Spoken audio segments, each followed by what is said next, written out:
Pour inciter les Français à entreprendre, il faut simplement réduire les entraves juridiques et administratives à la création d'entreprises. Il y a des difficultés pour les entrepreneurs durant l'existence de la société, mais à la création en France, en réalité, si vous prenez en compte la création officielle juridique, mais aussi la création du compte en banque, des déclarations à l'URSSAF, etc., il vous faut un mois en réalité pour commencer une activité. Dans mes sociétés aux États-Unis, ça m'a plutôt pris en moyenne une semaine. Et il y a des pays, par exemple en Estonie, où on a automatiquement un numéro d'immatriculation. On peut devenir entrepreneur du jour au lendemain. C'est instantané, ça prend 24 heures uniquement.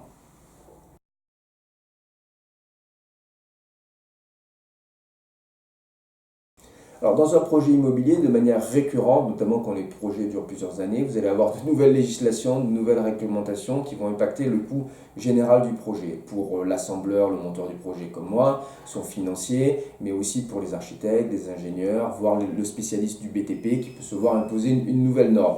Alors, il faut bien comprendre qu'en réalité, les business plans sont tellement serrés dans ce domaine-là, les marges sont tellement fines, qu'en réalité, in fine, quand vous avez un coût supplémentaire, eh bien, c'est l'utilisateur final, l'acheteur du bien ou l'utilisateur du bien, le client final, qui va en supporter le coût. C'est un point fondamental que l'État doit comprendre. À chaque fois que l'État impose un coût supplémentaire aux entrepreneurs, le coût est supporté par le client final.